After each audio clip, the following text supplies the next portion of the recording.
Leviathan the Lost. But why now? After all this time. Why, what now? Oh, I'm not sure you'd believe me if I told you. After all we've been through.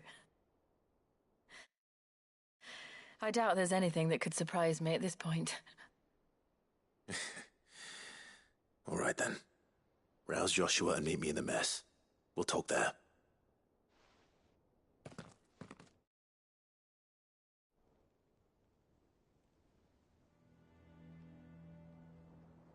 I see we're all here.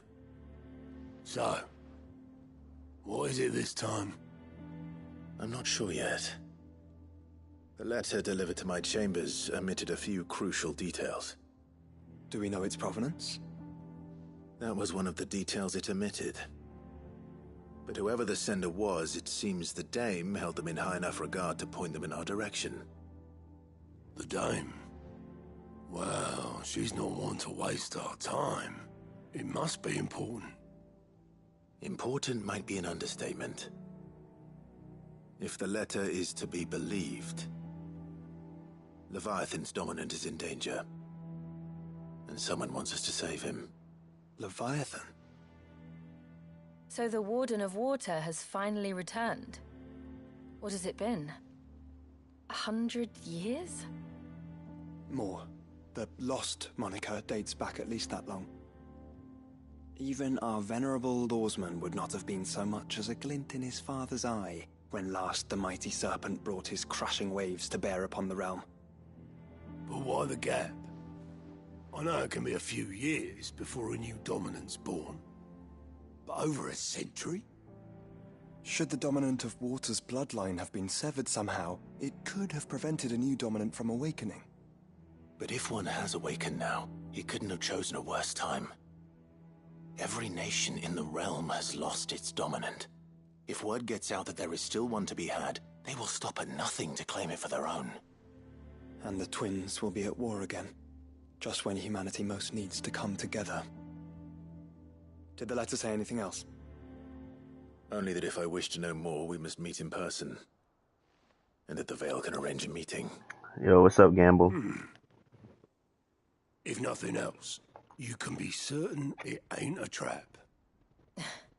Famous last words. I'm coming with you. As am I. Thank you. Both of you. And Otto? Yeah. I'll keep an eye on things here. Didn't fancy coming anyway. Thank you. I shall leave the Invincible in your capable hands.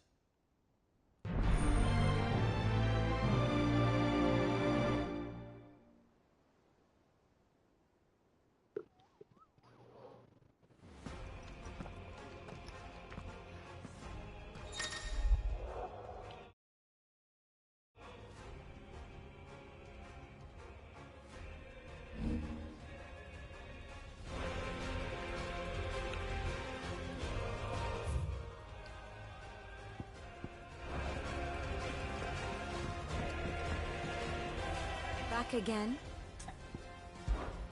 How may I help you today? Of course.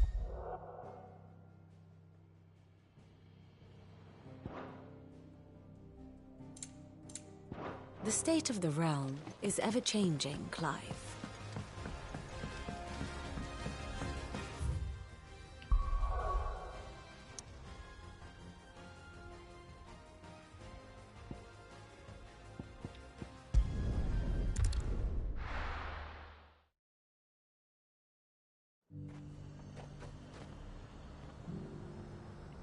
The garrison said they'd take another 100. To the Veil it is, then.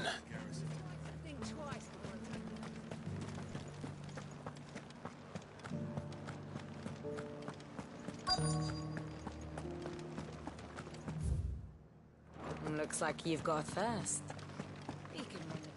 But enough talk. Fancy a peek behind the veil, my lord? I'm looking for a Layla. You found one. So, will your friends be joining in? Or just watching? Yeah, I'm starting a new DLC. We're not here for your services. We simply want to talk. What you do with your time is up to you. The price is still the same.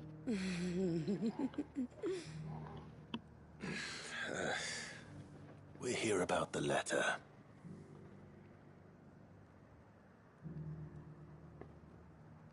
Oh. Sorry. I suppose you'll be wanting to know who wrote it then. Among other things. Look, I'm just the messenger here. There's only so much I can tell you. Specifically? A location. North of town, on the shore of Isle of Feist Bay. There you'll find a tent, and the woman who can answer your questions. And that's all? Nothing else? Actually, one thing. There's more than flowers in the meadows these days. So keep that sword of yours to hand.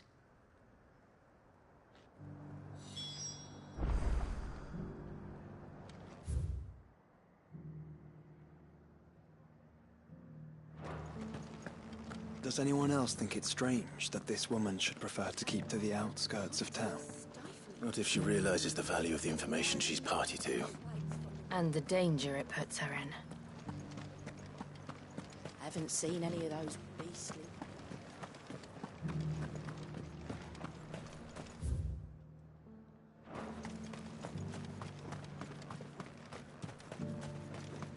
The Duke has pledged to work with the people of Northreach to rebuild.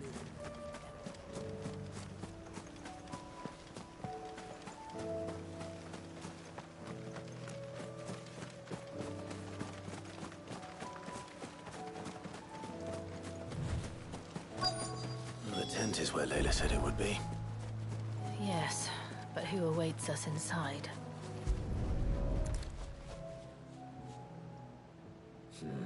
It's empty. Why am I not surprised?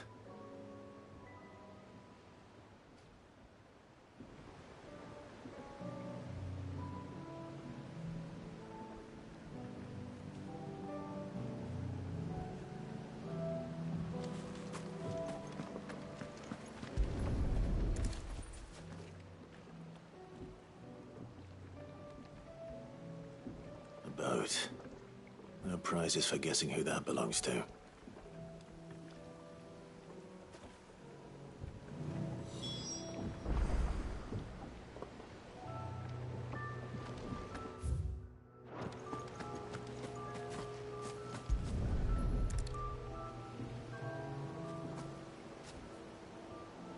The embers are still warm. So you're Sid.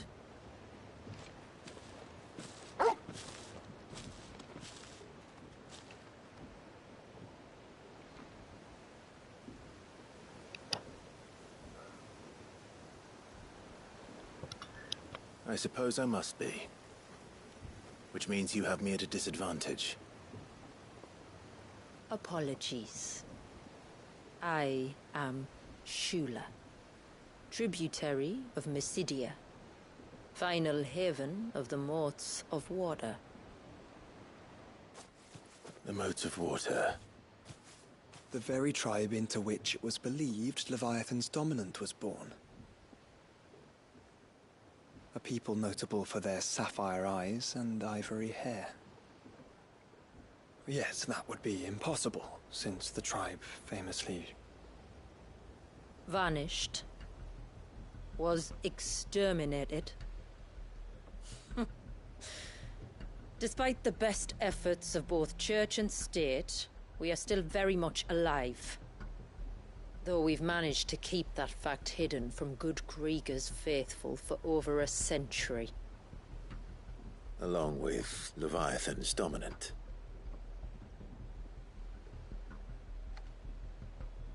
That wave out there. What do you know of it? The Surge. Only that it's been there a long time. Since the fall of Drake's Eye almost a century ago. Some claim the two are connected, but none can speak with any certainty. So in other words, you know nothing. Not that I'll hold it against you.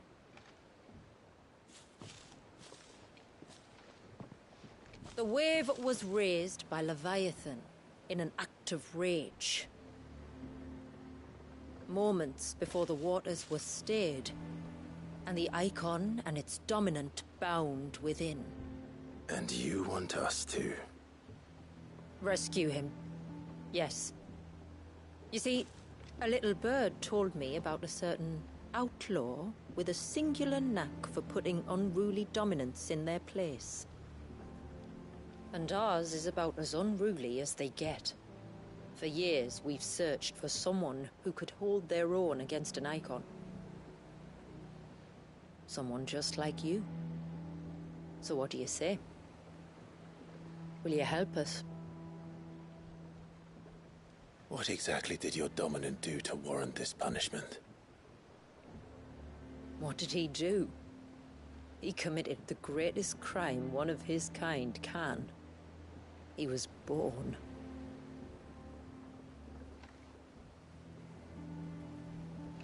But he deserves a better fate than the one my people forced upon him.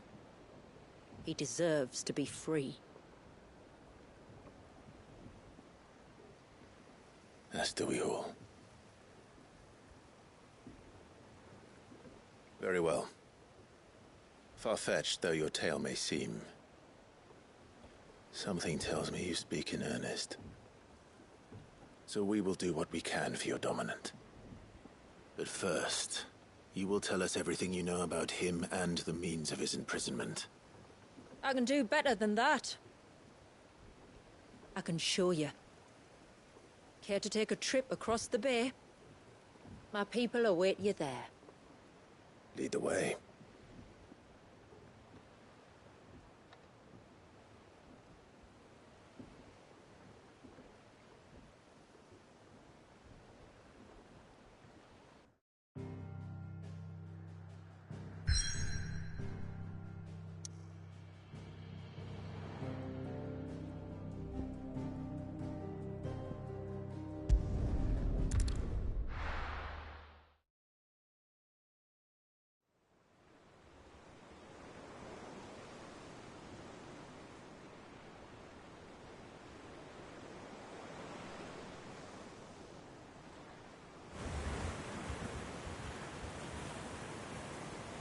All right, you might want to hold on to something. We're coming up on the wall, and passing through can take a bit of getting used to. I don't see any wall. Of course you don't. That's the point. It's a glamour woven by our ancestors to keep our village hidden from prying eyes. But don't take my word for it. Watch.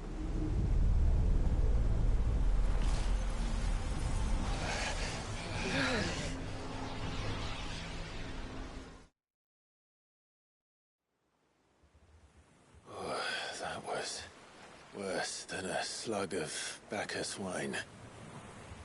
Clive, the sky. It's blue, but how is that possible? You do know what a glamour is, don't you? Ours just happens to work both ways, and a good thing too.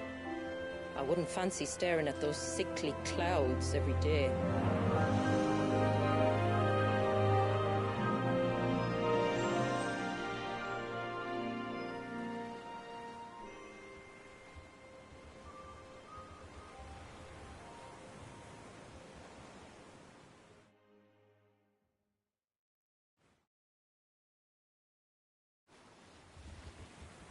And that concludes our little voyage.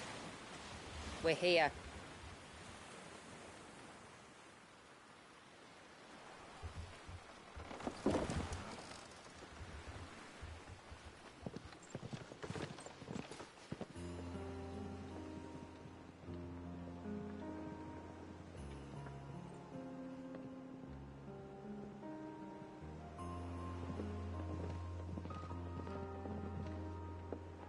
It's a long slog to the village, and a hard one. I hope you're up for a climb.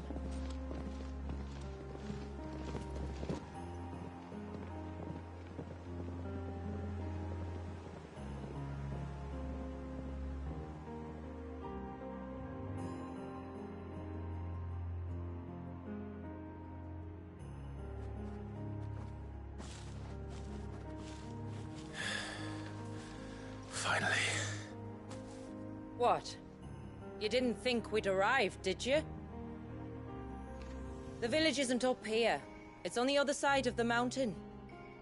Of course it is.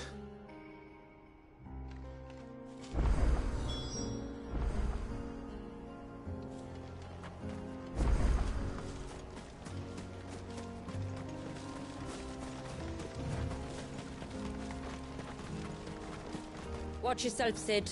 This path can be treacherous. If not for the sheer drop, then for the beasts who prowl it. Thank you for the warning. And please, call me Clive. Sid is an alias. You will be pleased to learn, Lady Shula, that I have no such aliases. Is that so, Lord Margrace? It's all the same to me.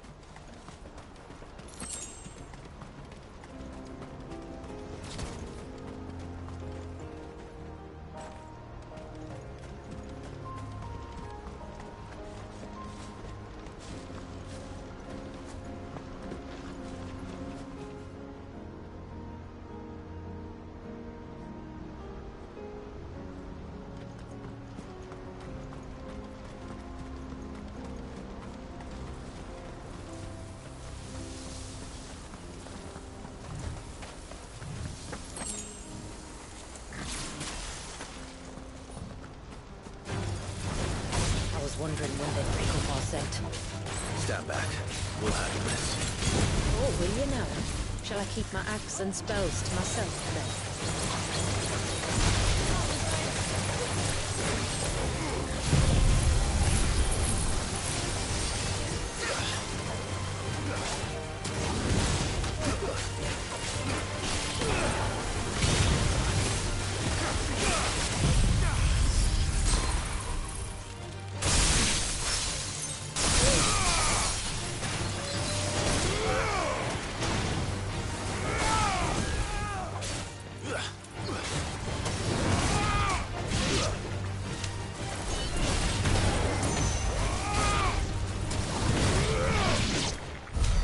Earlier you mentioned spells, yet I see you carry no crystals. Since when did a bearer ever need crystals? But then, where is your brand? Waiting for me in Sombrek, if I ever get careless. Then it's in for a long wait.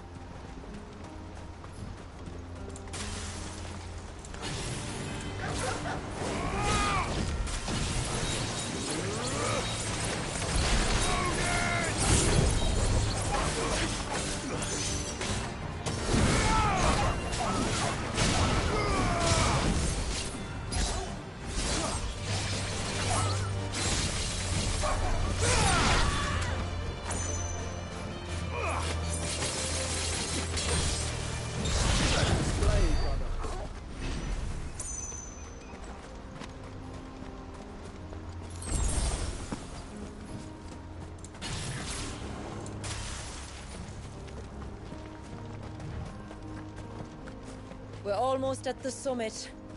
From there, you'll have a better view of our home.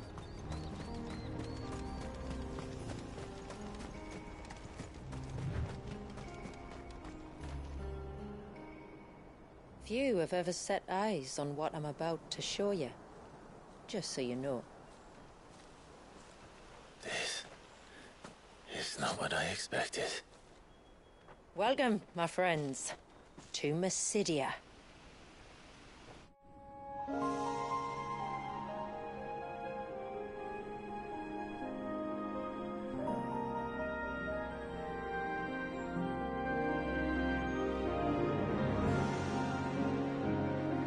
It's been a long time since I saw the North looking so So, Alive. How I'm is- sure you have plenty of questions, but it's been a long journey, and I expect we could all do with a rest. Our humble village is only a short way from here, if you'd care to accompany me. Let's get ourselves in front of a fire, and I'll tell you everything you need to know.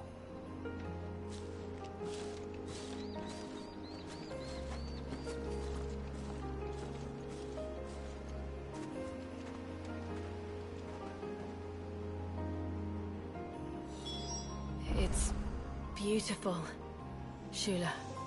And we aim to keep it that way.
Are those stones glowing?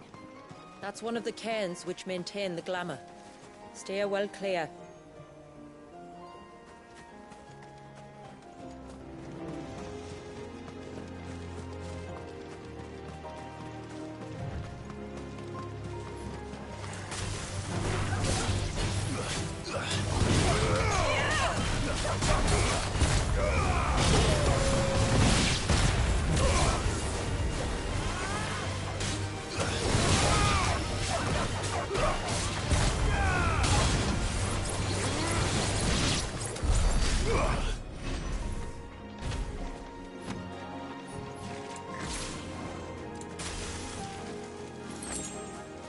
If the surge was an act of rage, One wonders what prompted it.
not have spared ourselves the mountain crossing by landing further north? In clear view of the bay?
On evening tides.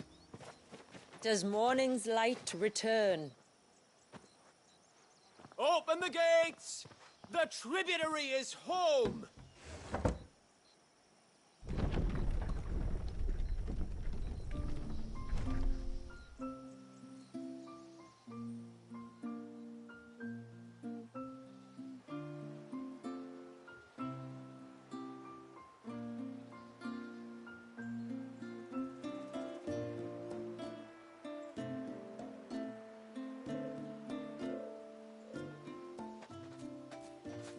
Outsiders? Well, I never. Look at the size of that dog. All right now, back to your duties. You'll have to forgive my people their curiosity. We don't get many visitors. Or any, truth be told. But we are honored to be the first.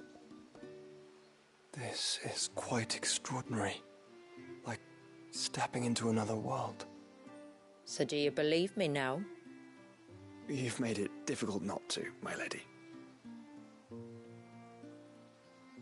But how did your people chance to settle here, in the north? Unless I am much mistaken, the moats of water long called the coasts of Southern Ash their home. Until Drake's Horn fell, and the Blight forced them ever inland, where... We met our doom, along with our dominant. I see you've read the Gregorian Church's account, but perhaps you'd like to hear ours. That building over there is the Witten Hall. It's where my people gather to discuss matters of import. We can speak more inside, once the place is ready to receive you. It shouldn't take long, but you're welcome to explore the village while I see to things. Thank you. We'll do just that.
Don't look like much if you ask me.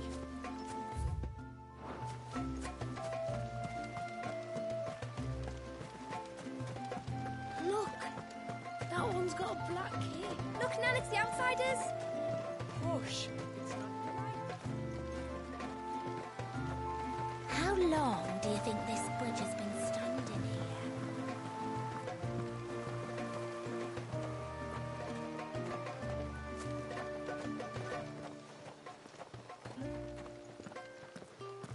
Seems like one of the cairns was disturbed by an ibex. As if we didn't have enough to do.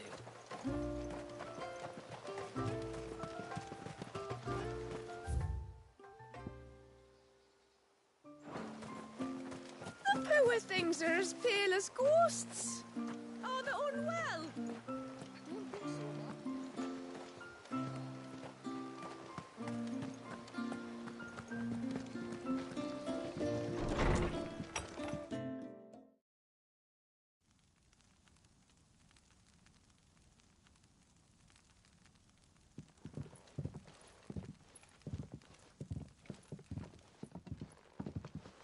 So what do you think of our little haven in the woods?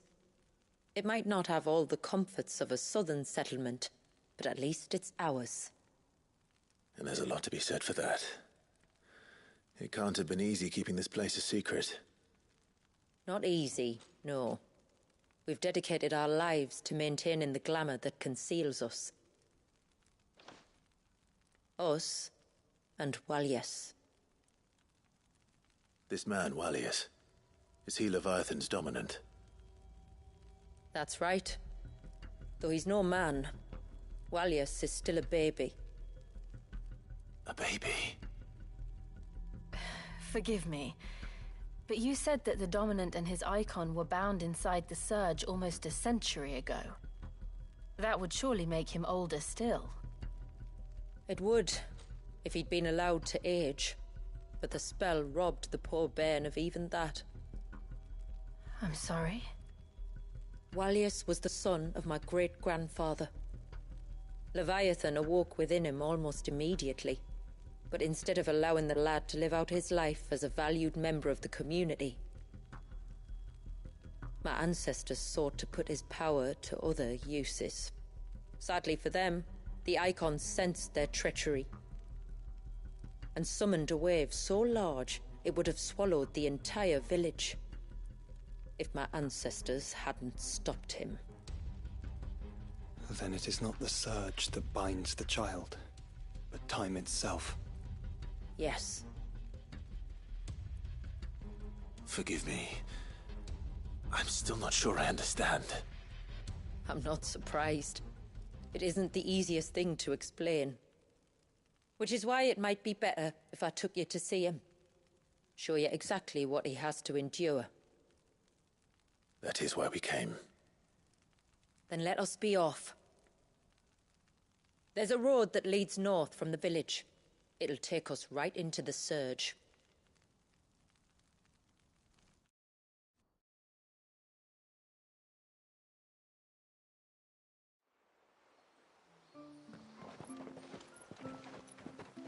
Are you bound for the Wave, tributary? We are, Delina. Have you spread the word about our guests? I have. Everyone knows to treat them as family. You shouldn't have any trouble now, but just in case, I would have you accept this symbol of our people.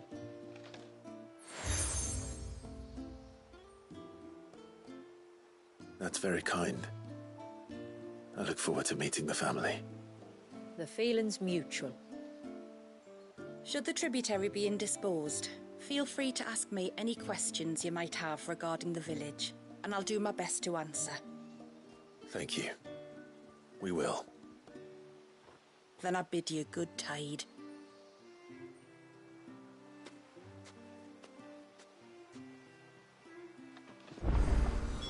Our storehouse lies across the bridge. If you're short of supplies, you may find what you need there. Though we will have to ask you for recompense, poor as we are.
did.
Hear me, mine ancestors.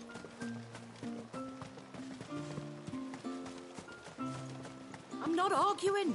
The child must be saved.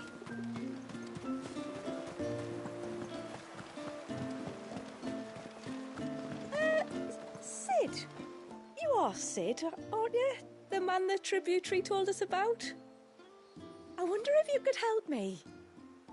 With what exactly? Oh, nothing too troublesome. Do you know my husband, Pavat? He's the village smith, among other things. Anyway, his name day's not far off, and I wanted to make a gift for him. He's a craftsman, you see, and he's been fretting about running low on the flowers he uses for dye making, so I wondered if you might collect some for me and give them to him. Would this gift not be better coming from you? Perhaps, but it can't, for reasons I can't go into. Please, I know it sounds daft, but I'd be ever so grateful.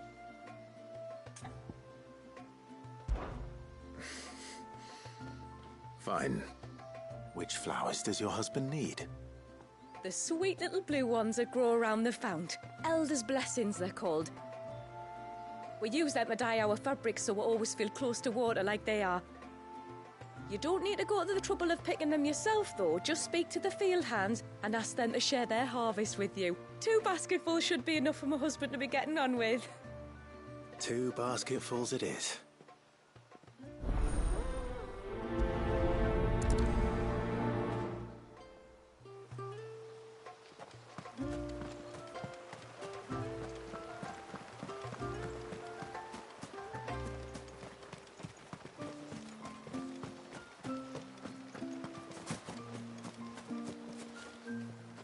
Excuse me. I wonder, might you be able to spare a basket of Elder's blessings?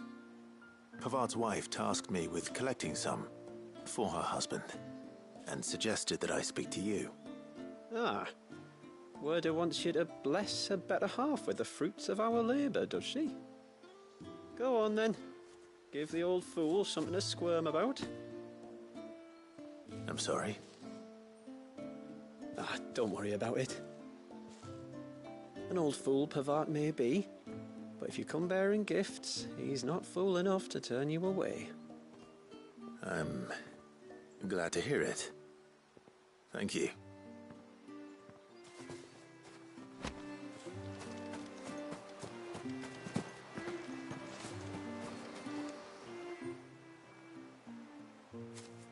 Ah, welcome to Haven, friend.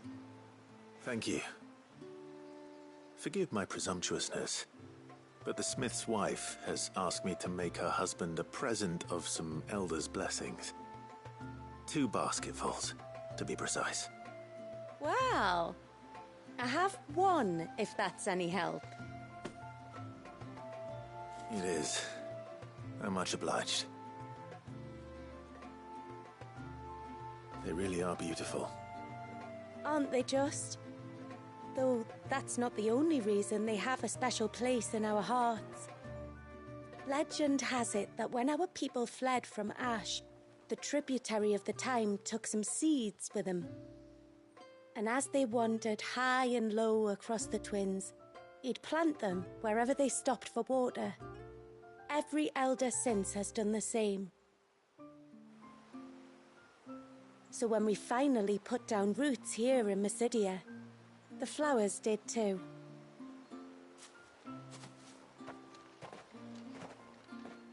Well, that's 2 basketfuls.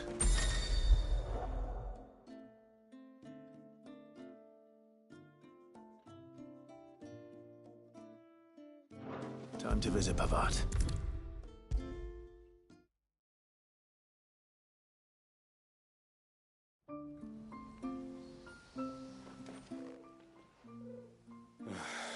What do you want? Your wife asked me to bring you these flowers.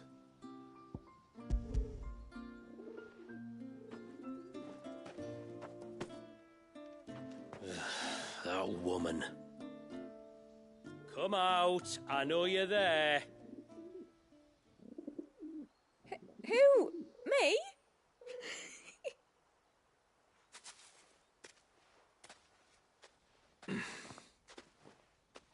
Would either of you care to explain what's going on? I'm sorry. I didn't mean to deceive you. It's just, my husband can be a bit standoffish at times, and I thought this might be a good way for the 2 of you to get acquainted. What with you being a swordsman like, and him being the only smith in the village. It'd be a shame if you couldn't turn to him for help. The only reason he couldn't turn to me for help is because I had my hands full with all the orders you lot dumped on me. I'm pretty much done with them now, though. But, for the record, the tributary said that we were to lend you outsiders our aid, and that's exactly what I was planning to do. With or without my darling wife's meddling. Still, here we are. Acquainted. So, if there's out you need, just bring us the materials, all right? All right.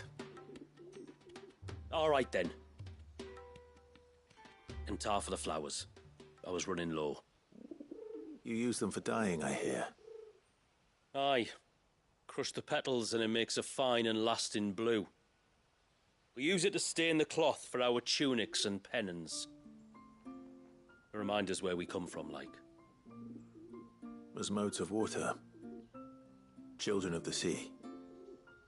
That's right. The pattern too was left by our ancestors. The Ceaseless Rill, it's called. It symbolizes the river of our tribe, with the strength of Leviathan running through it. And no matter how that river has ebbed and flowed, changed its course, the flowers have always been with us, growing on our banks. I should get back to work. If you need something crafting, let me know. I will. It was a pleasure to meet you. Wasn't it just?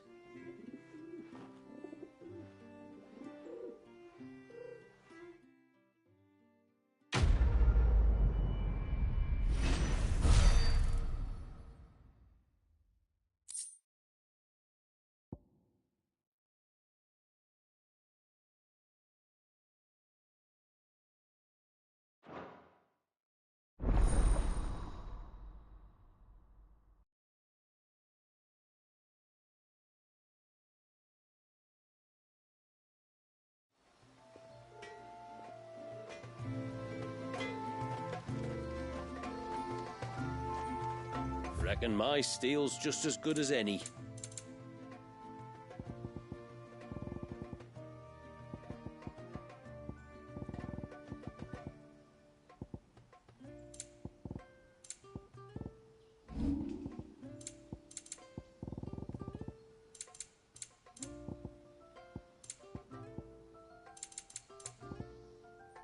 A good tide to you.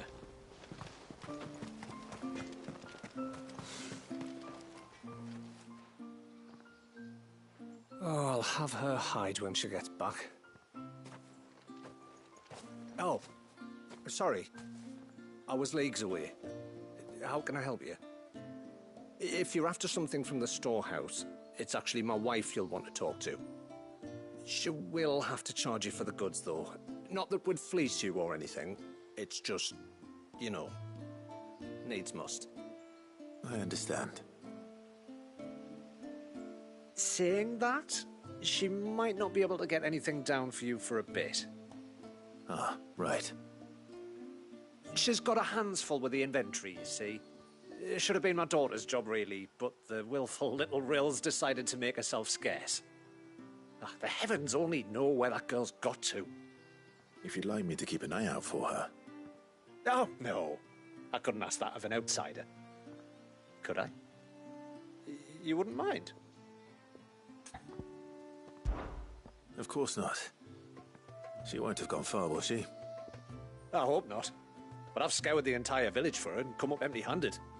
Can't help thinking she might have gone on another one of her little adventures. Ah, a free spirit, is she? Aye, that she is. Can't get her to sit still, especially once you heard you lot were on your way. Outsiders! Should have seen her little eyes light up. Oh, if she wanted to watch you arrive, she'd have made for the low gate where you first came in. The guard there might have spotted her. Maybe you could ask him. Ruka, her name is. All right. I'll let you know if I find her. Try not to worry.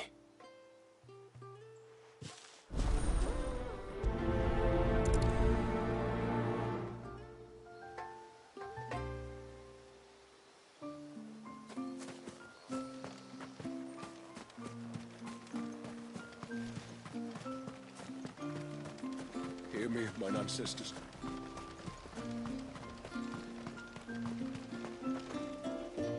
Excuse me. You haven't seen the storekeeper's daughter, have you? Little Ruka? I have, as it happens. She went out through the gate not long ago. Out of the village? Alone? Aye, she does it all the time. There's a path off to the left which leads down to the river. Nice little spot, that.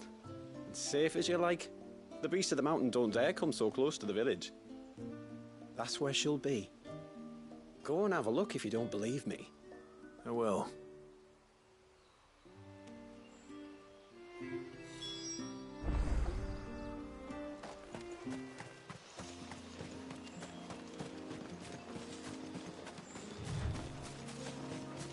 This must be the path.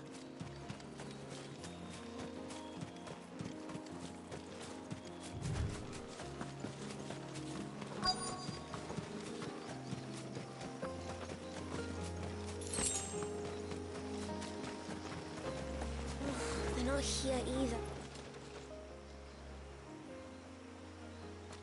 It's you! I've been looking everywhere for you. You must be Ruka. You know my name? Can you lot read minds? Your father asked me to keep an eye out for you. You left without telling him where you were going. He was worried. But I went to look for you. Well, now you found me. What do you say we head back to the village and let your father know you're safe? All right. And on the way home, you can tell me all about the world beyond the wall. I want to know everything.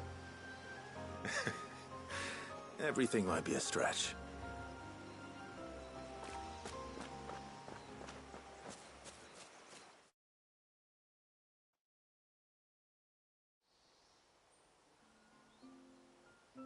Thank you for bringing her home.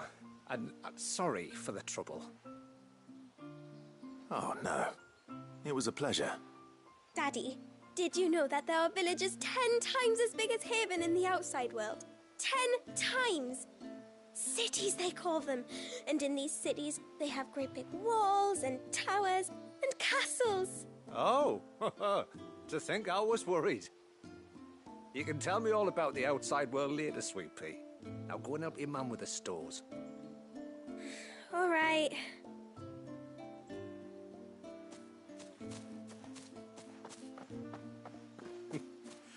Thanks for putting up with her questions.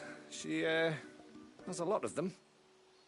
One of the big ones being, what are the people beyond the wall like? Reckon you've made a good first impression. Are we the only one she's ever met? That you are. The rest of the world can't know we're here, so we'll have to be very careful who we're letting in and out. A few of us might make the occasional trip to shore for supplies, but for the most part, we'll make do with what we've got, including what the old Northerners left us. Yes. You built on top of the old ruins, didn't you? Well, they make for fine foundations. Their masons clearly knew what they were doing. That's one thing we don't have to worry about. Oh, it's everything else that's the problem. Medicines, metals for tool making, anything like that. We have to dress up as travelling merchants and make a trip to the outside and pray to every cloud in the heavens that nobody sees through us. Which explains why you need Gil. Aye. And now Rook is back, my wife should be free to assist you with any potential purchases. So please, do make good use of our stores, because we fully intend to make good use of your coin.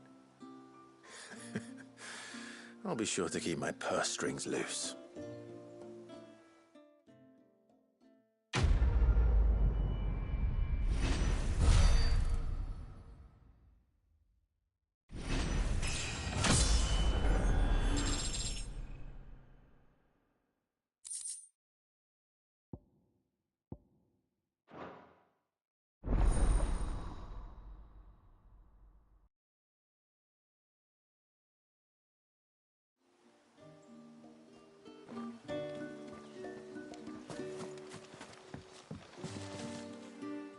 Thanks for bringing me daughter back. I don't grudge her looking for adventure, but she's got to pull her weight like the rest of us.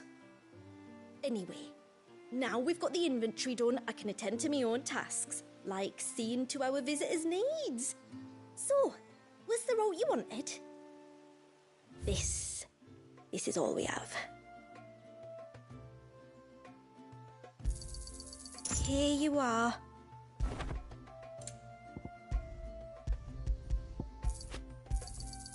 May it serve you well.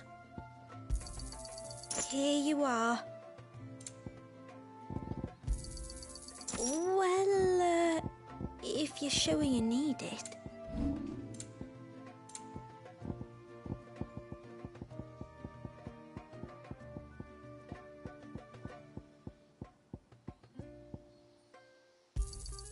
This is all we can pay.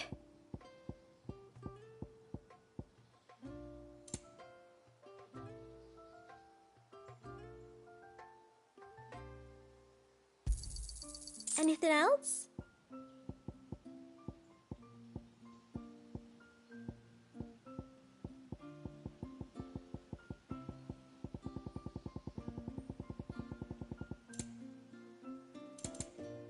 Then I bid you good tide. What do you think the trip... Every season knows outsiders. How long do you think this bridge has been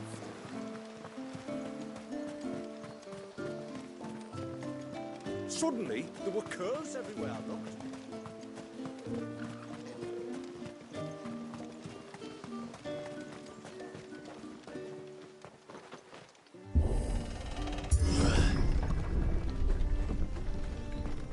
There's a pair of ships just up ahead. Ships? But are we not still leagues from the shore?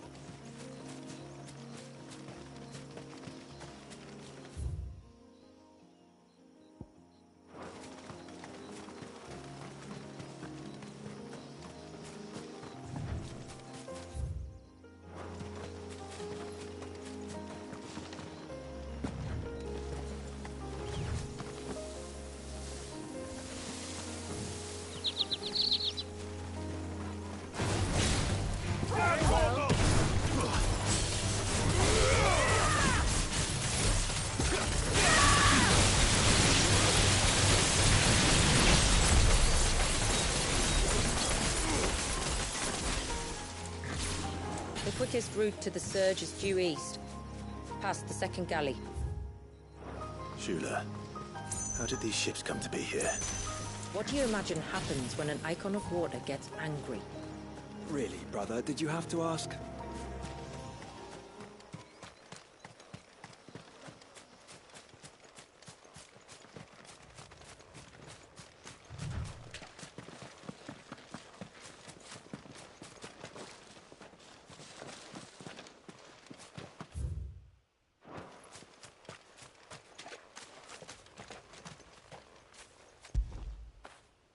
Fetch!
Tongarees.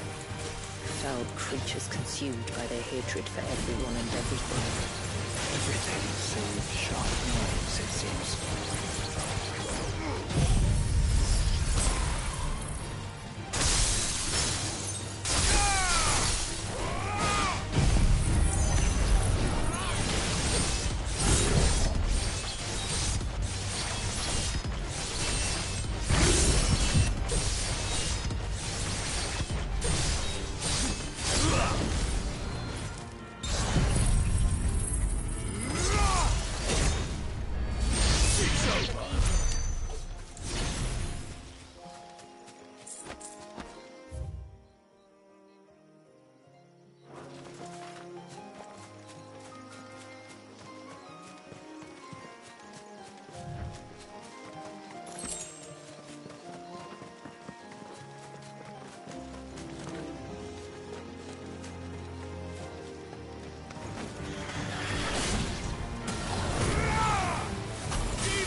I can smell the sea.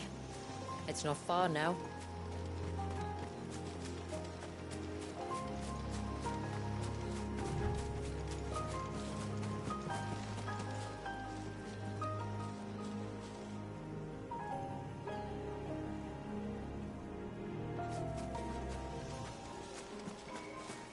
How will we reach the surge?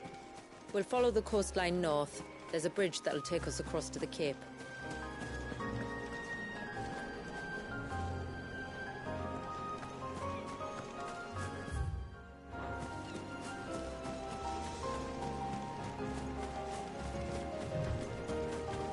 You don't want to go down there. Trust me. Do I even want to ask why?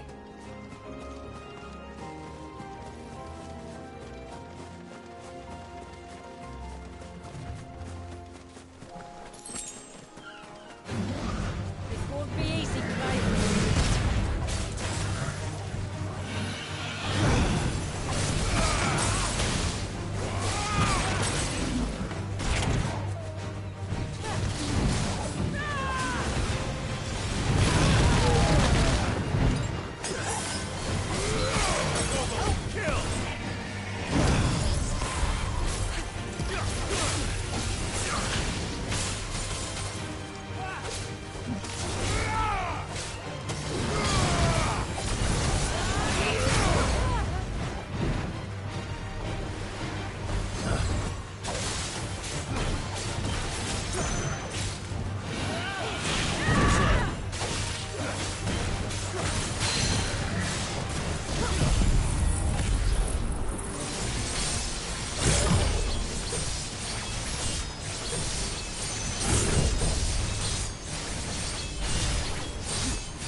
Might I inquire about the Ray of Light? It's what prevents the surge from being reclaimed by the sea. And Dwalius by his people.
You said before that the child is bound within the Surge. But you've yet to tell us how we're meant to reach him.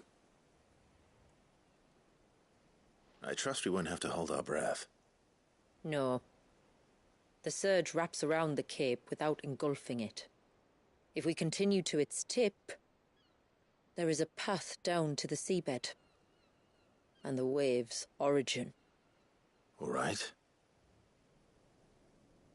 It won't be the first dominant we've met at the bottom of the ocean.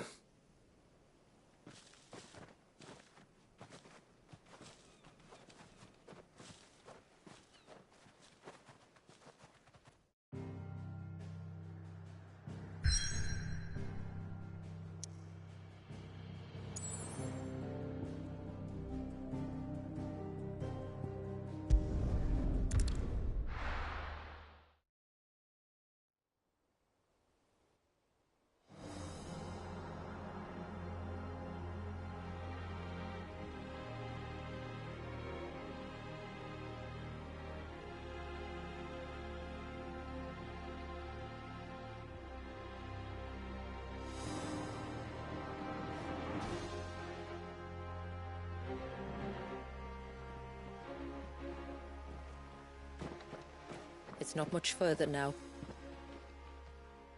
The path seems well kept. Do you and the villagers often come this way? Only me. Once every new moon without fail. It is my duty both as village elder and Walius's descendant. But surely no one blames you for what happened. Why should you bear the responsibility alone? You misunderstand. I do it because I want to. To show him that he isn't alone, and that there are still some of us who would see an end to his suffering. Suffering you will soon witness with your own eyes.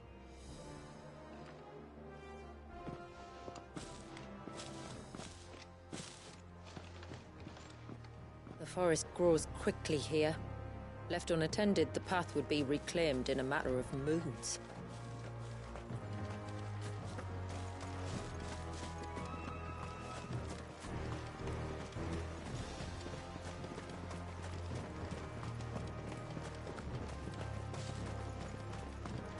Does the light point the way to the child? It does indeed.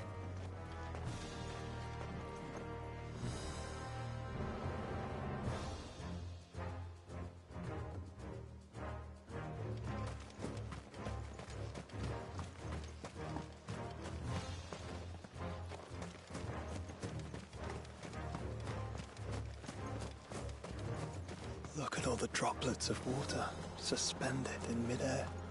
Where they have remained untouched by time for 80 summers. It's not right. No. It's not.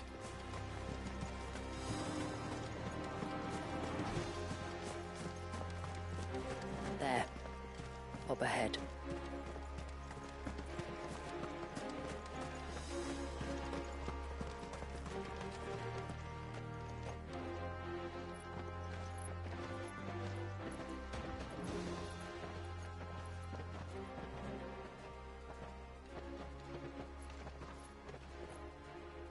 Down in the center.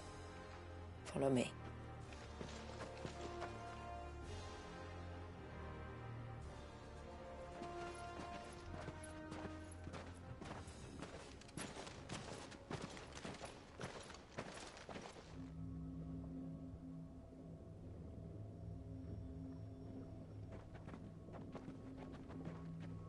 He's still primed.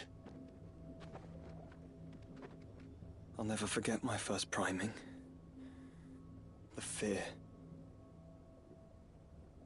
And I was old enough to understand what was happening. One can only imagine how this poor child felt. He is the victim of an unforgivable sin.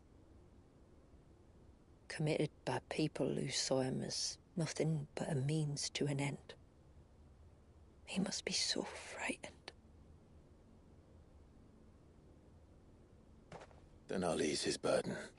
You don't mean?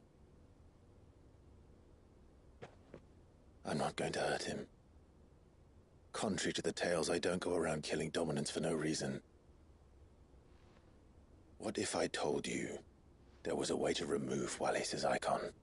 I'd tell you you were a madman. It's hard to believe, I know. But it can be done. Though, it isn't without its risks.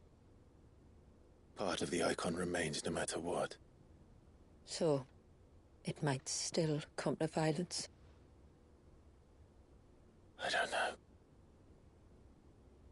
It depends on the dominant. I've seen things end well, and I've seen things spiral out of control. But I do know one thing.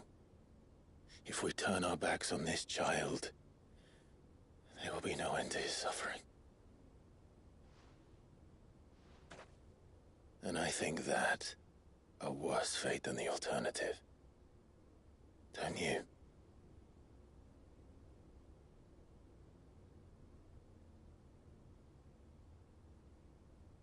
Very well. Do what you must. And whatever happens, I will own the consequences.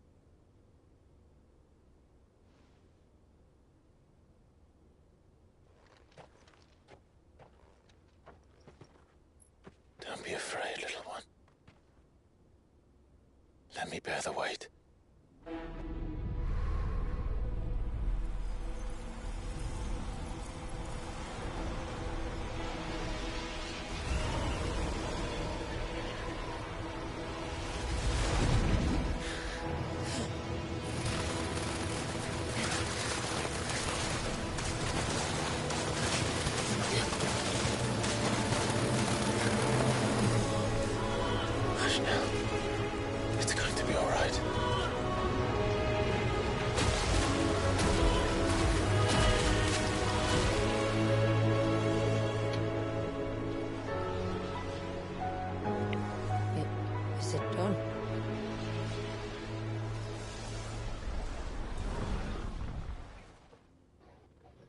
I think so. I can feel the icon inside me. But something's wrong.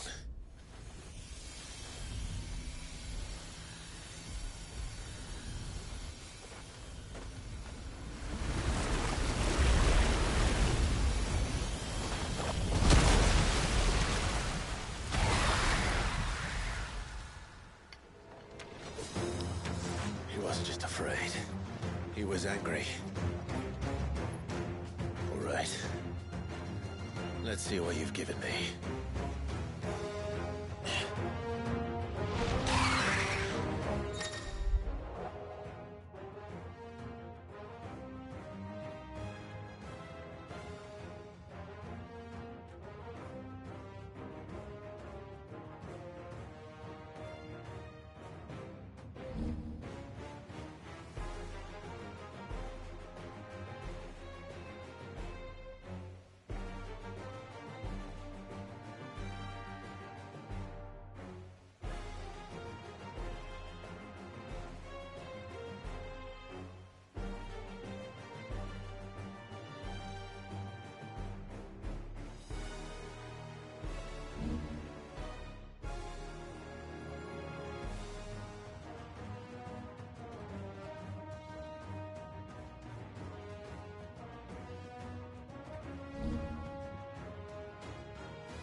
Leviathan!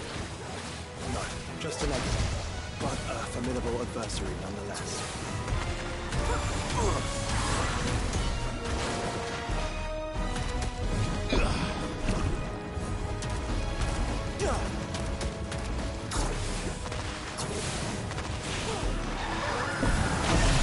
Oh, look.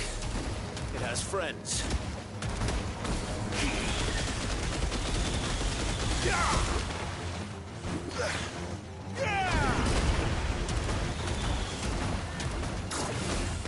Well,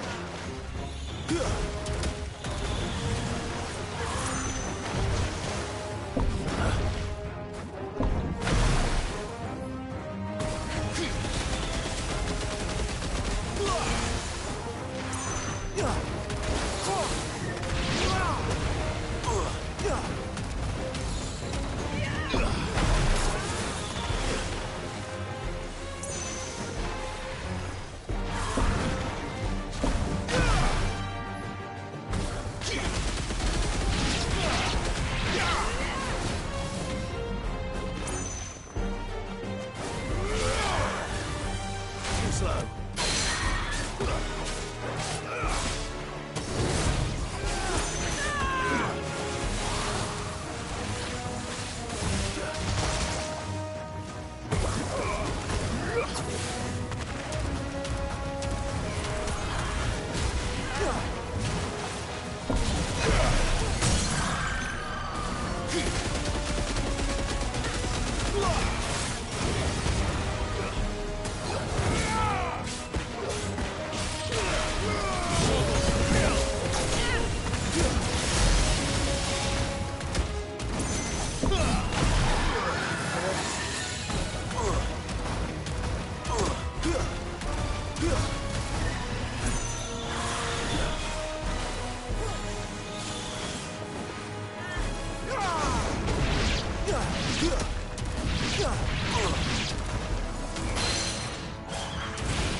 Nice try.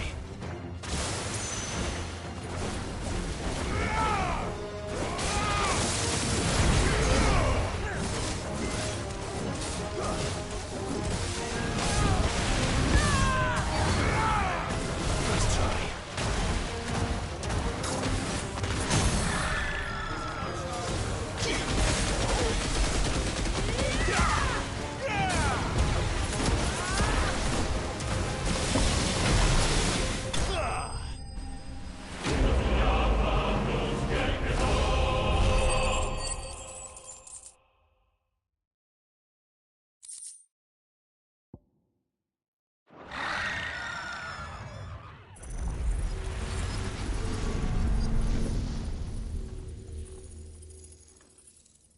Is everyone all right?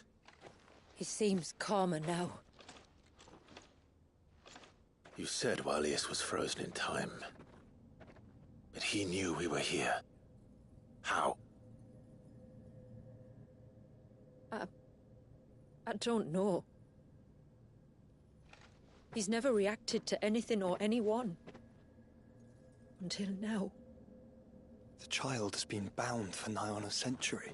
If he has been conscious from the first, we must remove the seal at once. It's not that simple. I wish it were, but... there's more to this tale. It would be better if I explained back at the village. I see. Then let's return before it gets dark.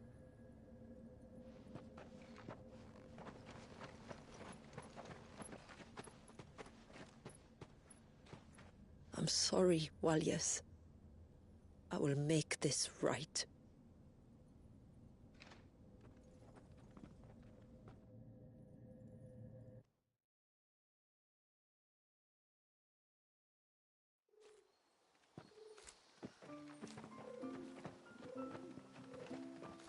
So, part of Leviathan is inside you now, is it? Does it hurt? No. Not anymore, anyway. Good. Because I still have need of your strength. If you want to know the rest, we should head to the Witten Hall. Of course.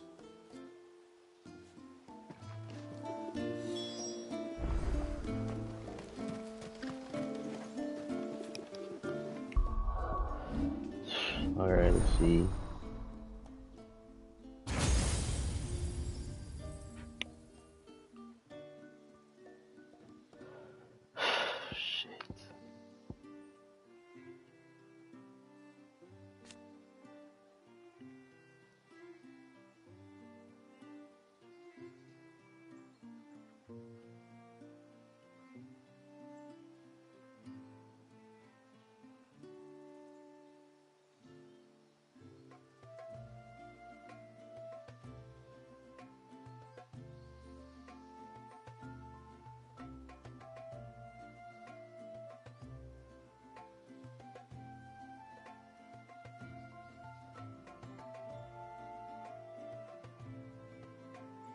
Interesting.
Fuck, man.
Look, Dad.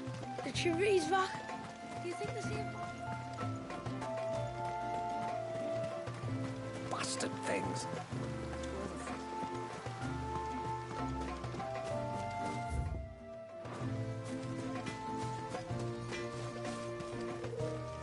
What is it you want?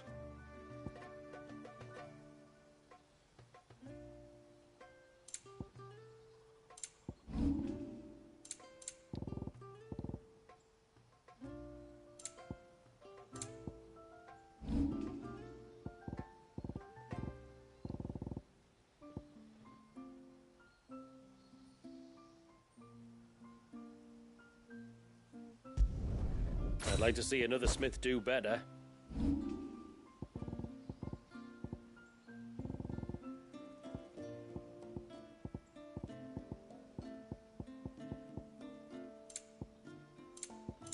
Till next time, then.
sign of the child.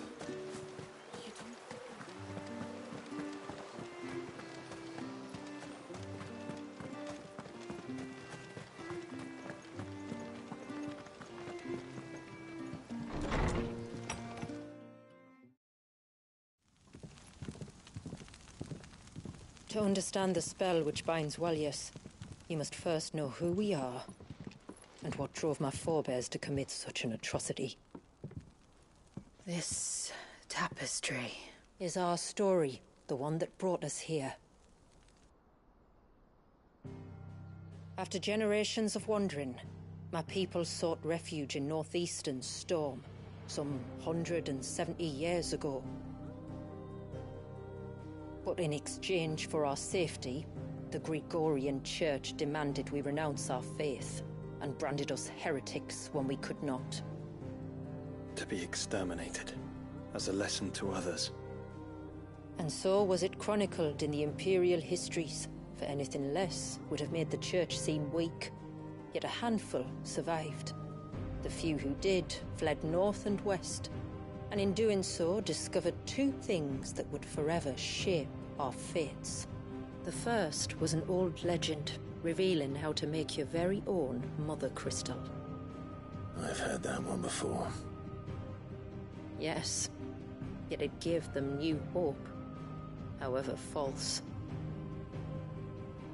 Our ancestors convinced themselves that they could recreate the divine if they could only find a strong enough heart. A living being capable of channeling torrents of ether. And the heavens provided. A dominant Walyas. They'd stumbled across a nostrum in an ancient ruin, which they believed could provoke a sudden outpouring of a creature's ether. They meant to enrage his icon. Leviathan would have destroyed everything, had our people not made their second important discovery. A means to stop time itself. Where did they find that? The Northerners had no such magics, or they would have used them. When our ancestors first arrived, the land was uninhabited, save for an old witch who lived on the highest peak. Her body had been consumed by the curse, a cruel payment for her long years of service to the Northern Thanes. So desperate were they to prevent the fall of Drake's Eye, they'd forced her to devise a spell to stop time. But Drake's Eye did fall. It did. When she finally perfected the necessary magics, it was already too late. As punishment for her failure, the Thanes exiled her to this forsaken place to live out the few days she had left. Knowing her suffering, our ancestors cared for her as best they could, and in return, she gifted them her spell. That even though she should die, her legacy might live on.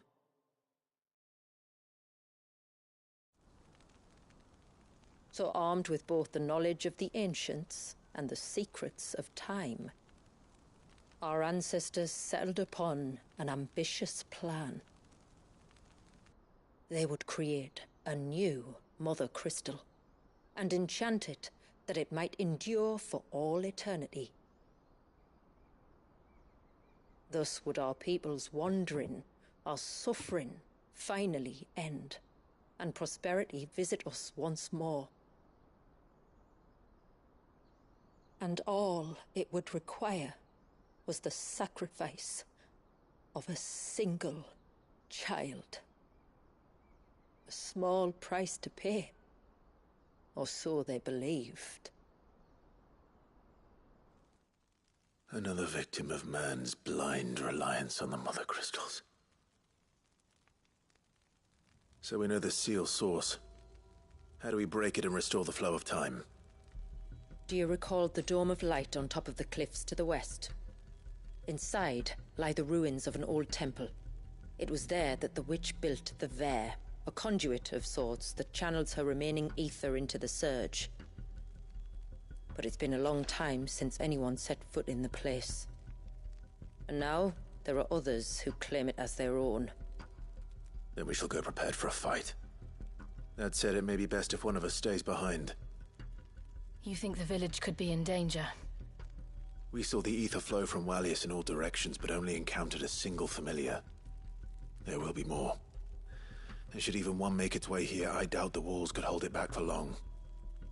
Then I shall stay. The Phoenix will see your people safe, tributary. You have my thanks. Very well. We should depart at once. I fear time may no longer be a luxury we can afford.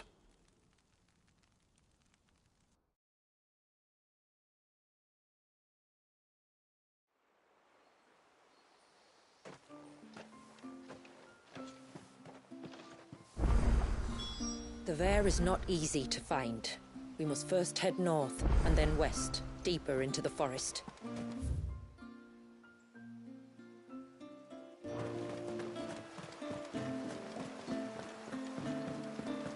No sign of the child. I can't. Just try to breathe. That's it. Is everything all right? Ah, you're the outsider. I'm Fannet, healer by trade. And this is Talor, one of my patients. He took ill not long after you arrived. Nothing too serious, I hope. I hope so too, but... But? This affliction, it's like nothing I've ever seen before. He complains of feeling chilled to the bone, but there's no fever to go with it. And my most powerful antalgic hasn't done a thing to ease the pain in his chest. I'm starting to wonder if his condition might require a different kind of treatment altogether. Shula said that you were here to help us. You couldn't help me, could you? I'd be happy to. If I can. You can, don't worry. All I need you to do is speak to Talor's son, Pavat, over at the forge, and ask if he knows what his father was up to before he came down sick. Something must have caused this, and I want to find out what. The trouble is, Talor's too weak to speak, and I can't leave his side for long. So while you talk to Pavat, I'll pay his wife word a quick visit, just in case she knows anything. All right.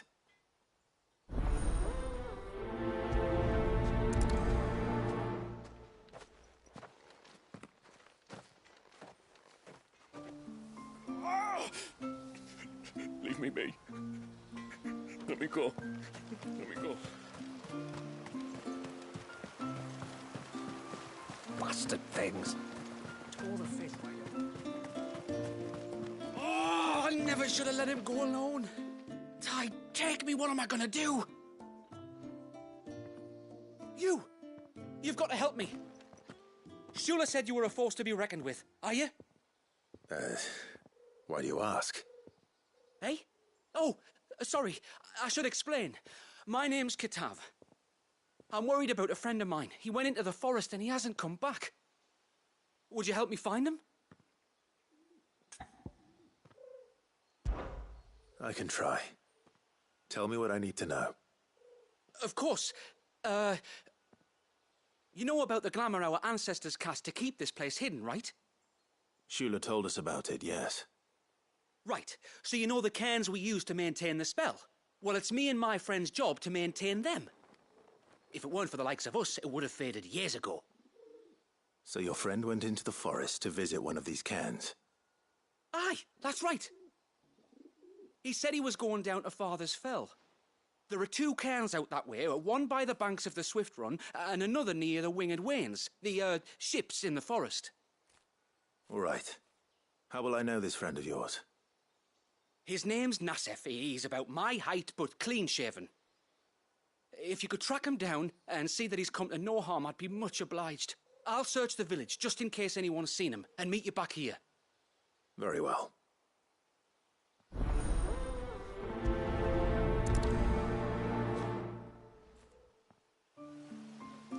One cairn by the ships, another by the river. Better get moving. Hail, stranger. Are you a rider by any chance? I am. What gave me away? Oh, I can smell it on you. The scent of the stables. And not just any stables. Something tells me you've never been one to ride half-starved birds with Chingall and Wetbeak. If I had to guess, I'd say your bird eats only the finest greens and has her feathers groomed twice a day with a curl hairbrush. Nothing but the best for my Ambrosia. Ambrosia, eh? Pretty name. What's she like? Well, she's tall and strong. And her feathers are as white as snow. You're joking. You've got a white chocobo. I have, yes. I suppose they are rather rare. This I've got to see. Can you bring her here? I would if I could, but I doubt Shula's skiff could hold her. Me dad's got a boat. And he's ferried chocobos before. You could get him to bring her. It'd be perfect timing and all. He's preparing for a trip beyond the wall as we speak. I'm sure he'd help you if you asked. He would? Well, I don't suppose it would hurt to have Ambrosia around. All right then. Where could I find your father? He'll be in the storehouse on the other side of the brook. Tell him Manda sent you.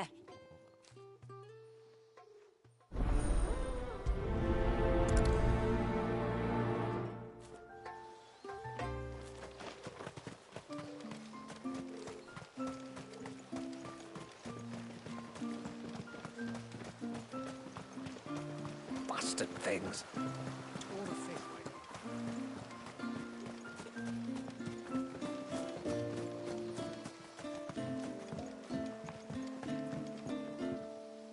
You one of the outsiders, then? I am. Shula invited me. Are you Manda's father? I am. Got you running errands for her already, has she? She's asked to see my chocobo, but I'd need your help and your boat to bring her here. Or you could just say no. Honestly, that girl and her birds, she'll be growing feathers soon enough. Well, truth be told, I didn't take the idea seriously at first. But thinking about it, it would make it easier to get around if I had Ambrosia here. Can you help? Well, if you're sure that's what you want. The tributary says we're to treat you lot as we would each other. So, if you need me to ferry your bird over, then that's what I'll do. Still, they don't take the water easily. I'll need you to bring us a mimic gourd or two to keep her calm on the journey over. And where would I find one of those? Oh, don't ask me. It's been years since I last brought a chocobo across the bay, and I'm told the world's changed a fair bit since then. Where do you usually get your stable supplies from? Well, the man who made Ambrosia's tack lived in Martha's Rest, and if I remember correctly, he traded in chocobo feed too. So I suppose I'll go and ask him. I'll be sailing over to Northreach soon to pick up some supplies. While I do that, you collect your bird and your gourd, and then meet me by the shore. Just don't take too long, all right?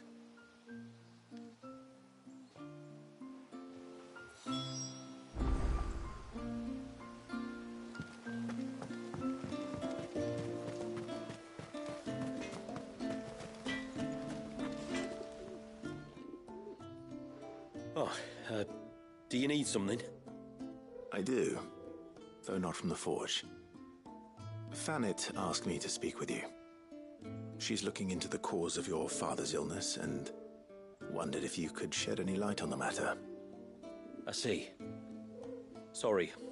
She shouldn't have dragged you into this. It's no trouble, really. Tell me, did your father do anything out of the ordinary before he fell ill? Not that I know of. But then I hardly see him. He's always out and about, like. Well, at least he was. Suppose he might have been a bit more fidgety than usual, but apart from that... When you say out and about, where does he usually go? Just round the village. Wanders over to Blasia's place most days. He's a fisher who lives on the other side of the fount. They're old friends. Maybe he knows something I don't.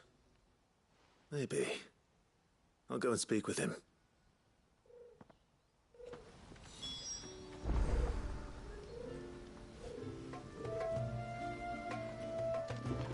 No sign of the child. You don't think he's...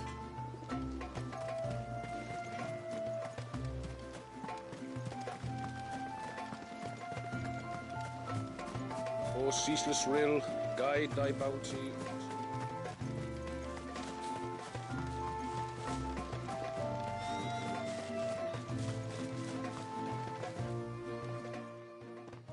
Greetings, stranger. What can I do for you? Your name is Blazir, is it not?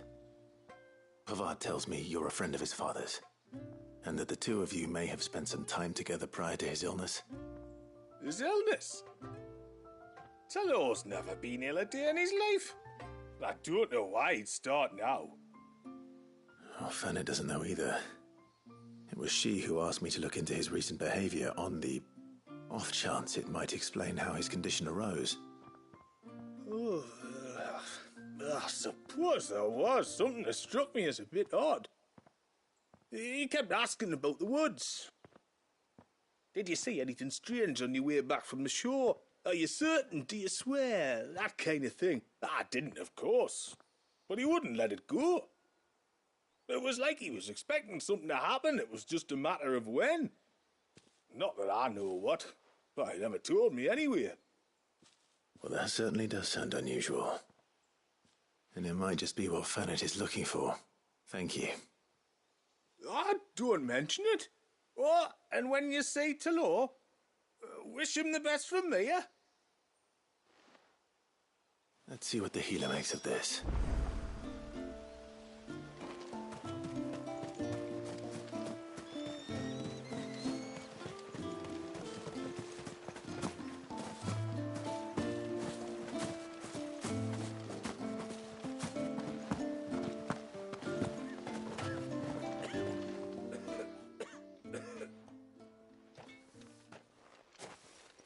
I spoke with Werder, but she couldn't tell me anything.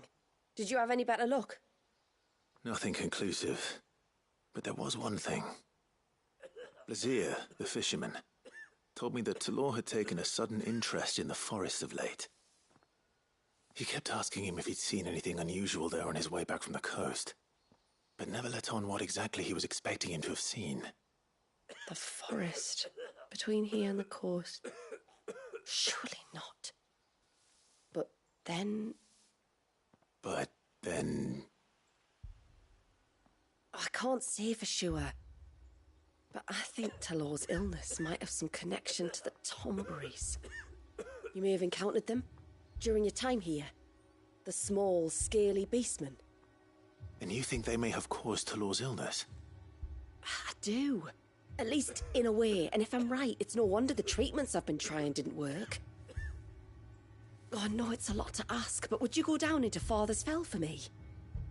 There's an altar there, and if my fears are true, an offering upon it. What is going on here? Please.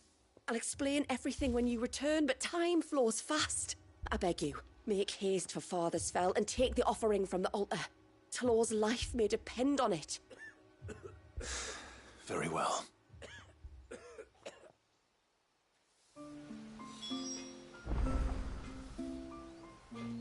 Oh! Leave me be.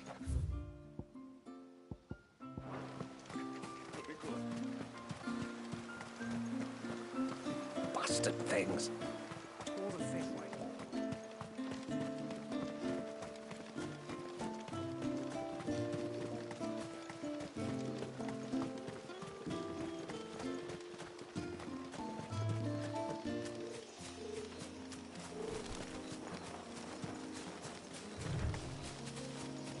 Before, we turned east at the shipwrecks to reach the coast.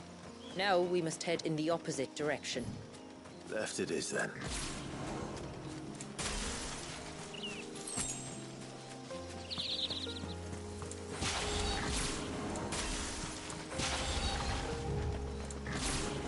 If If there's one thing I know about beastmen, is that they love to hide in the dark.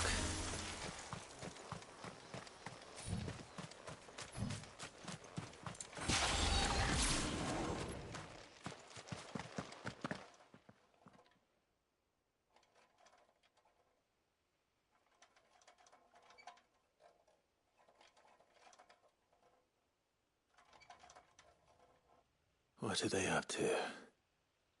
Some sort of ritual.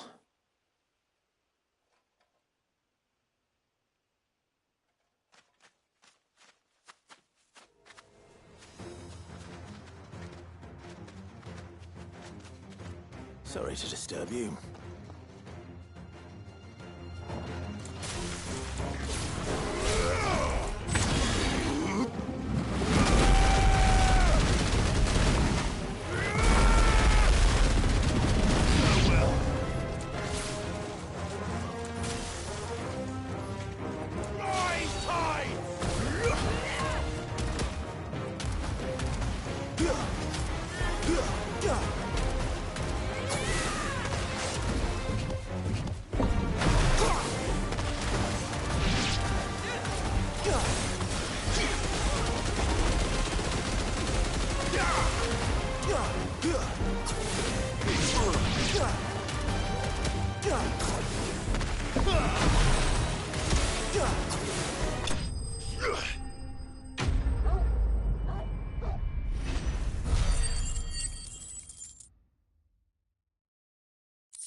Let's see what's on this altar then.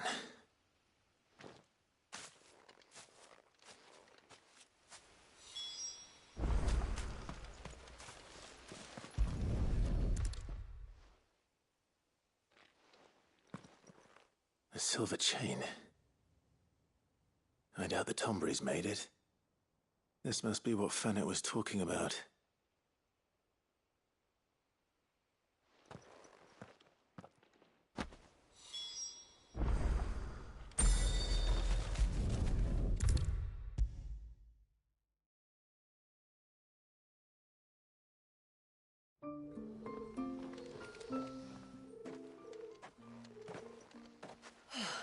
You're back. Well, did you find anything? I did. This silver chain. I knew it. Well, I'm still none the wiser. Forgive me. This chain. It's a Gregorian Maternoster. Worn by men of the faith. What's it doing here? And why would the Tombrys be praying to it? To understand that, you need to understand what the Tombrys are. They feed on hatred and suffering. And some say that if you render them an offering, some token of grievance against your fellow man, they will put a curse upon him.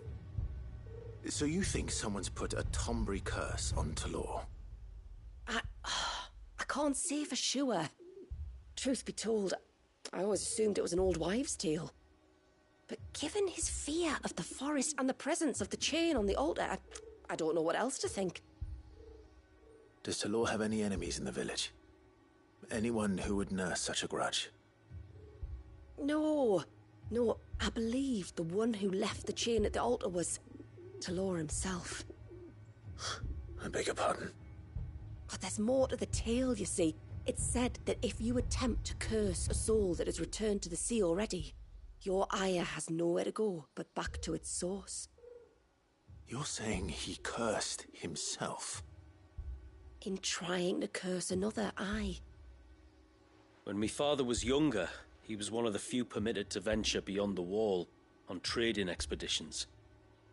He told us that when he journeyed to Sanbreque, he'd wear that chain to disguise his true beliefs, lest Griega's faithful turn their cudgels on him.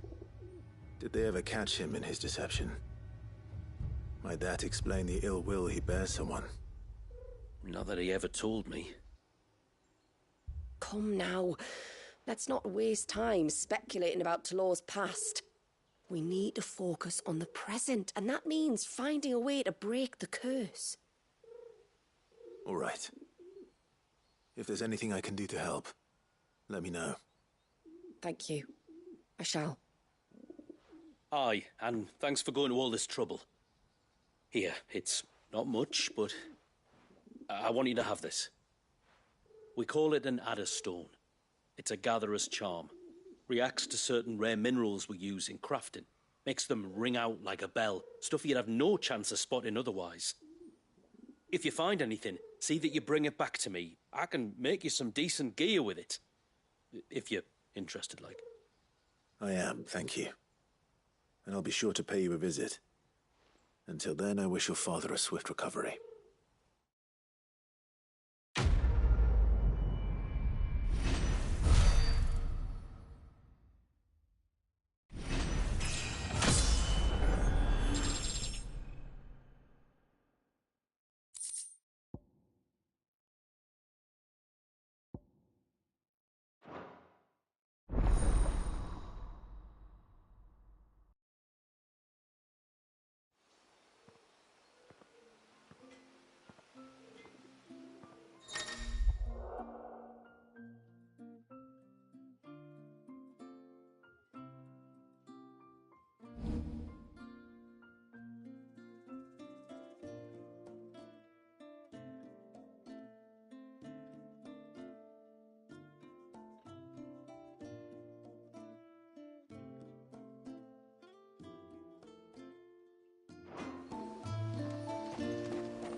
Reckon my steel's just as good as any.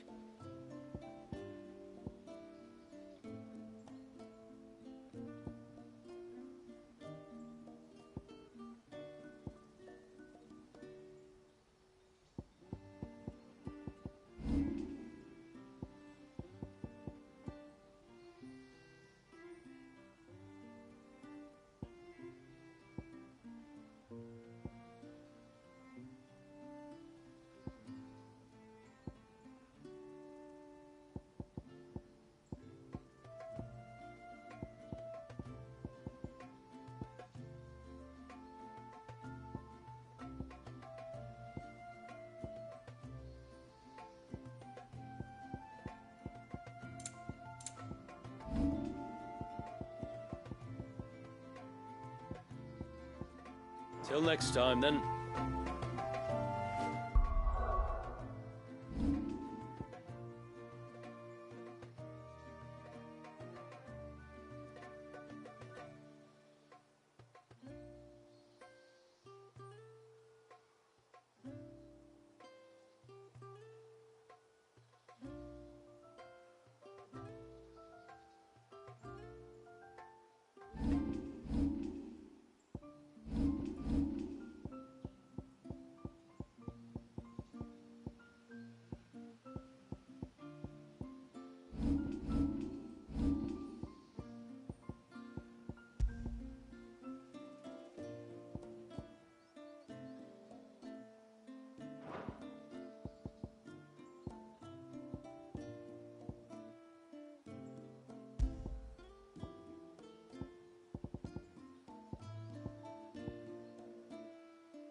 We've got a few rooms going spare now. You want a bed for the night?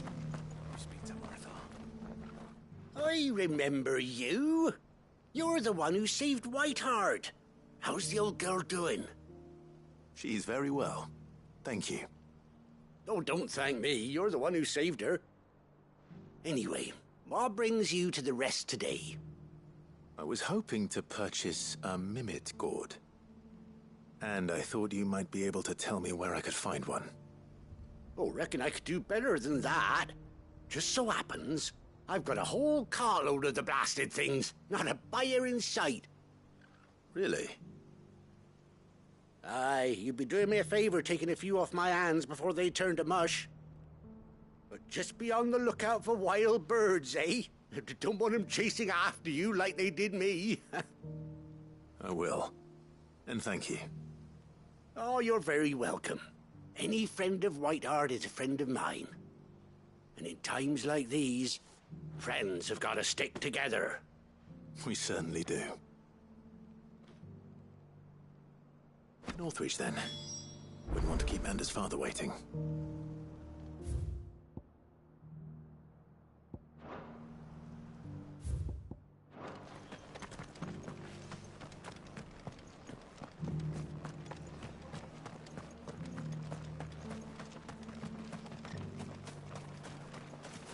What are you after?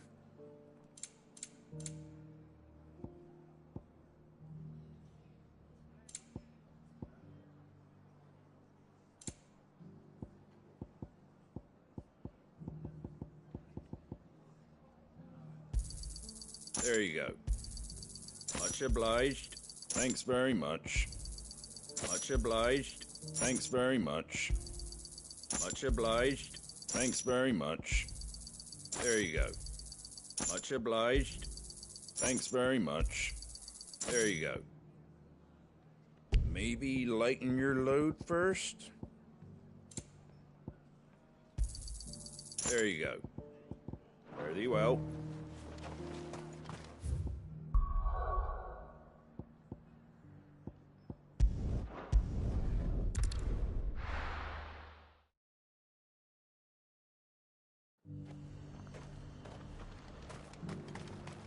And how might I help the garrison today?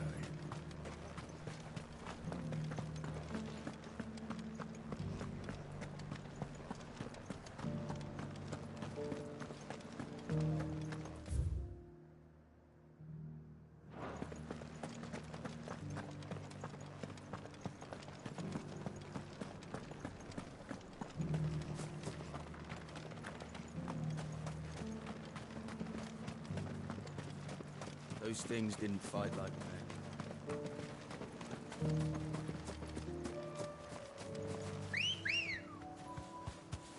Ready, go? Run like the wind.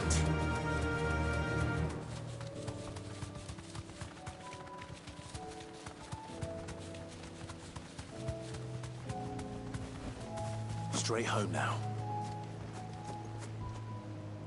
Ah, there you are.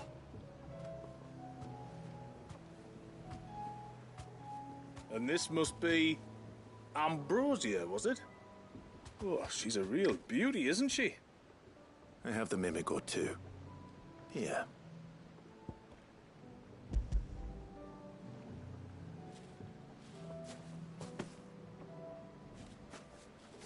Thank you kindly. Soon as she's gobbled this up, we'll set sail. We're going to take a little trip across the bay now, Ambrosia. Don't worry. You'll be all right.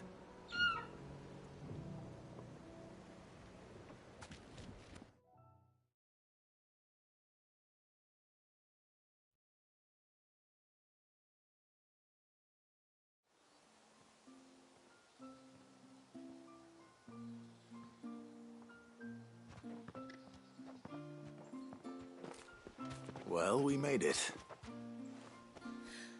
You didn't all? She is as white as snow. You're beautiful, aren't you, girl? Brave, too. She was calm as you like on the journey over. The mimic gourd will have played its part, of course, but passing through the walls enough to spook most birds even then. Not this one, though. Ambrosia's been through a lot. I doubt there's much that could unnerve her now. Not with a beloved master by her side. No. It's you who looks after me, isn't it, girl? Anyway, thanks for bringing her here. I hope I can breed a bird like her someday. And if you and Ambrosia need ferrying back to Northreach, you only need say the word. Thank you. But I think we might explore Mysidia together. What do you say, Ambrosia?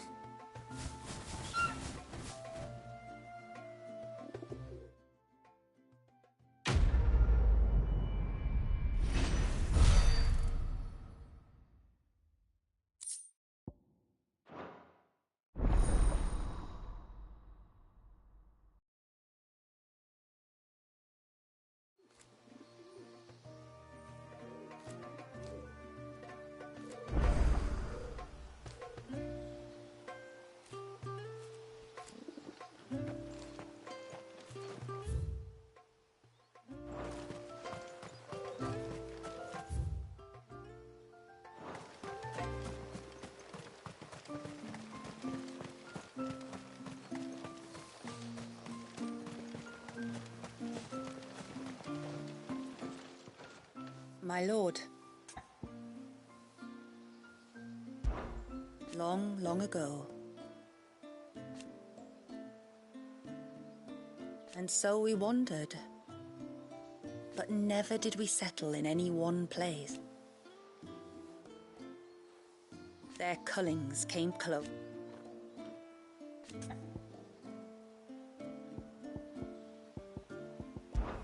It was the tributary of the time. Naturally.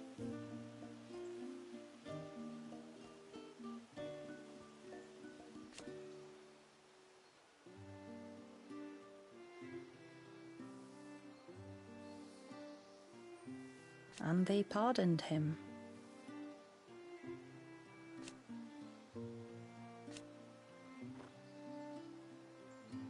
Our only hope.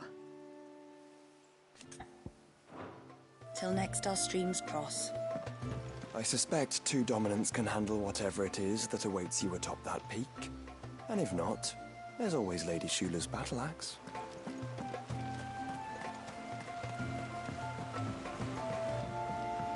My lord, may I speak with you a moment? There is a matter with which I would beg your aid. Of course, what is it? Please, not so loud. Something serious then? Yes. I think we might have company. I was passing by the low gate when I saw a figure moving among the trees up on the cloak. At first I thought it must have been you or your brother, so I didn't say anything, but the more I think about it, the more certain I am that the figure looked familiar. Then you're sure it wasn't one of the other villagers? Positive. I think it was someone from outside the wall who has found his way inside. Of course, it could just be my imagination playing tricks on me. I only caught a fleeting glimpse, and it might have been you or your brother. But if it is who I think it is, we cannot allow him to leave now that he knows we're here. Would you go and see? He won't try to hurt you, believe me. Given what lurks in the forest, the only one likely to get hurt is him. Very well. Whether the man you saw is who you believe him to be or not, we need to know. It may yet be someone else entirely. Someone who means your people, or my people, harm. Perhaps. Just promise me that if you do find someone up there... Don't worry. I won't draw my sword unless I need to. Thank you. Ymilla, this man you saw, might he be the customer you told me of? I fear so. The customer? I'll explain later. Come on.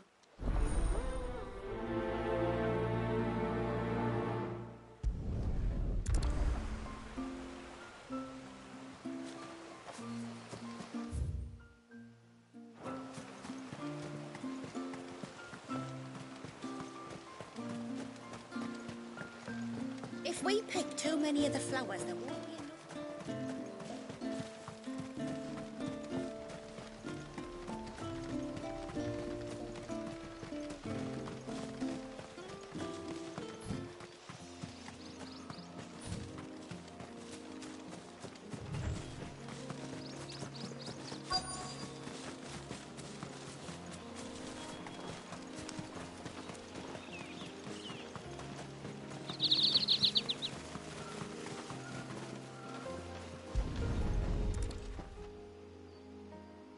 Bottle. Breath of the Arbor. Perfume from Sanbrag. Looks expensive, too. Who's there? Stop!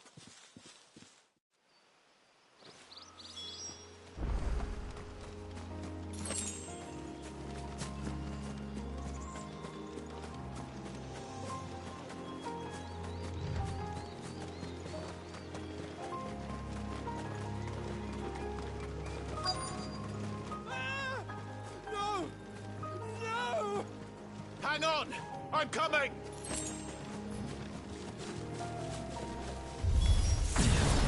Don't eat me! I'll give you gut rot, I swear! Stand back. I'll handle this.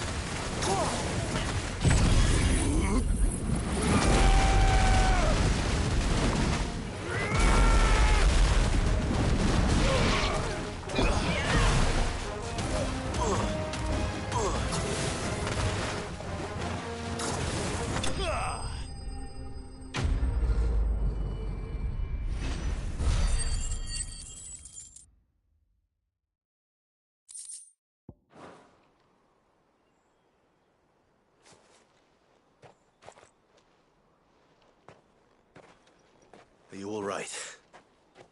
I'm more than all right. I'm saved! Oh, I could kiss you! Maybe you should introduce yourself first. Hervey!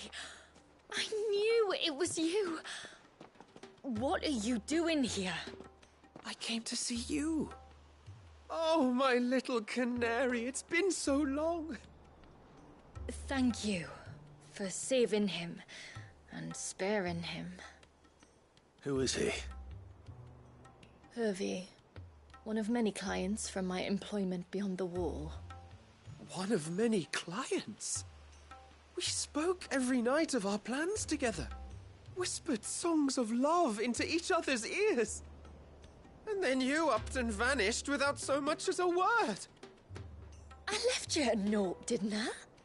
I told you I was sorry, but that we could never be together. That I could never abandon my family. And I told you not to look for me. How did you even find this place, anyway? The flame of your love was as a beacon in the night that guided me to you. Hervey.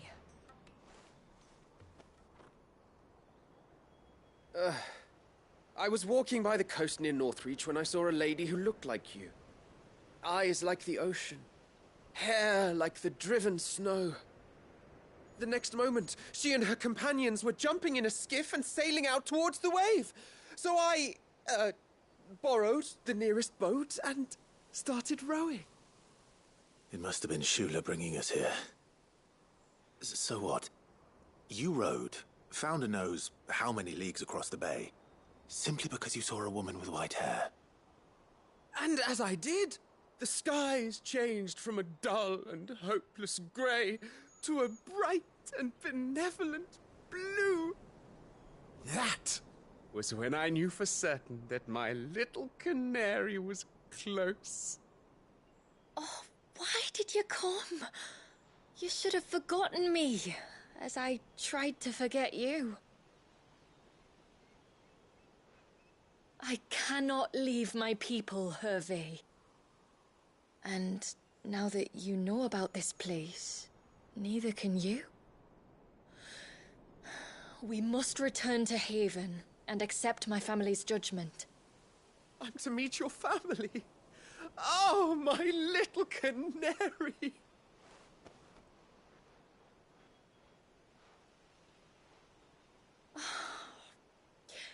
Please, come and see me later. You did as I asked, and you must be rewarded for it. But first, follow me, Hervey.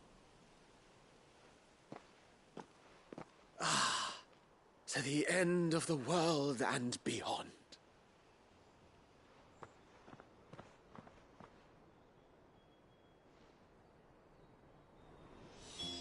You should never have found this place. How could I be so careless?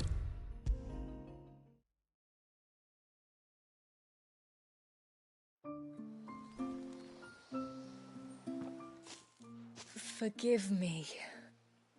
There's nothing to forgive. You two met at the Vale, I take it. When I worked there, yes. To earn the coin that my people need to survive. Though Mysidia is our sanctuary, there are certain necessities that it cannot provide. And for that reason, some of us seek employment beyond the wall. Yet few are the opportunities for followers of a strange faith in a strange land. And so you supported your family as best you could? I did. And I have never regretted it for a moment. I found a second family in the Vale. And in the Dame, a second mother. I also found Hervey. But our love could never be. I knew that if I revealed my secret to him, I would be putting my people in danger. But that if I did not, I would be living a lie, unable to return home. What will happen to him now? Since our people settled in Mysidia, Uninvited visitors have been few and far between, but not unknown. Explorers, survivors of shipwrecks, none lasted long. I see. That was before my time, you understand. I've never had to make a decision like this before. Ymilla, know that I do not blame you for any of this. It was me who decided to make the trip to shore. Me who exposed our secret. This was my mistake, and I shall bear the responsibility. Thank you, Tributary. I only beg you to remember that Hervé means us no ill will. He's just a fool. A fool who loves me. I will take that into consideration. But yours is not the only voice I must listen to. The whole family must be consulted, and it may take time for me to arrive at my decision. I hope you understand. Of course, Tributary. However long it takes. Come what may, I thank you, my lord, for bringing us back together.